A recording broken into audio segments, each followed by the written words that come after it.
TV49 news కి స్వాగతం. మండల కేంద్రం కపిలేశ్వరపురం గ్రామంలో గల ఐకేపీ కార్యాలయంలో విధానసే సమాధాన్ మహిళా న్యాయ విజ్ఞాన సదస్సు జరిగింది. ఈ సమావేశంలో అడ్వకేట్ బోసి విద్యా ప్రసన్న సంజులు మహిళలకు రక్షణ చట్టాలపై అవగాహన కల్పించారు.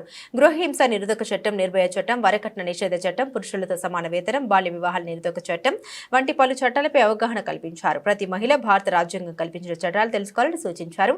సాటి మహిళలపై ఎక్కడైనా అఘాయిత్యం జరుగుతుంటే ప్రతి ఒక్కరు స్పందించి పోలీస్ కంప్లైంట్ ఇవ్వాలని కోరారు. మన ఇంట్లో పిల్లలపై తల్లిదండ్రులు నిఘా పెట్టాలన్నారు. స్మార్ట్ ఫోన్ల వల్ల యువత పక్కదారి పడుతున్నారని వారు అన్నారు. ఈ న్యాయ విజ్ఞాన సదస్సులో IKP APM Durga Prasad, ICDS project supervisor Venkatalakshmi, ఏవోలు, అంగన్వాడీ కార్యకర్తలు, సహాయకులు పాల్గొన్నారు.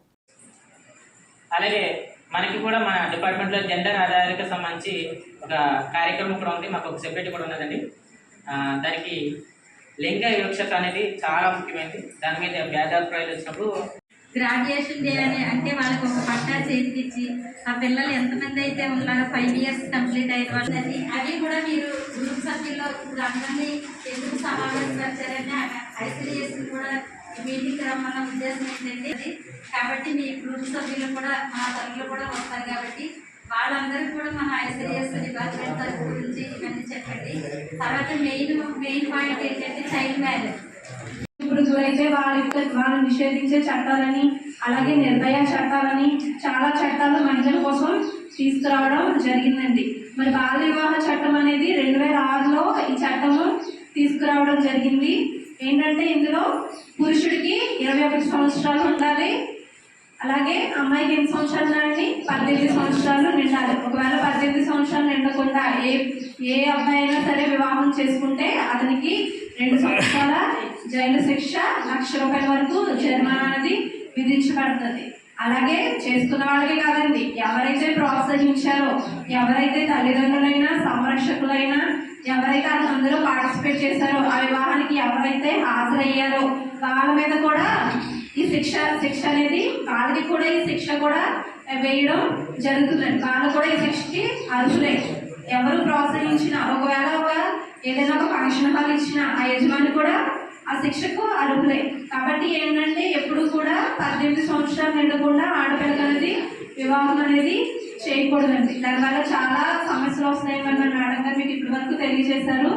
అలాగే లింగ నిర్ధారణ నిషేధిత చట్టం అది కూడా ఎప్పుడు తీసుకొచ్చారంటే అండి 65 అంటే 498 కింద పోలీస్ స్టేషన్లో ఫిర్యాదు చేయొచ్చండి. ఒకవేళ ఆ అమ్మాయిని మరీ ఎక్కువ వేధించి ఆ అమ్మాయి బయటకు వచ్చే అవకాశం లేదనుకోండి, ఆ అమ్మాయి తల్లిదండ్రులు కానీ లేదా బంధువులు కానీ అన్నదమ్ములు కానీ ఎవరైనా సరే పోలీస్ స్టేషన్లో ఫిర్యాదు చేయొచ్చు.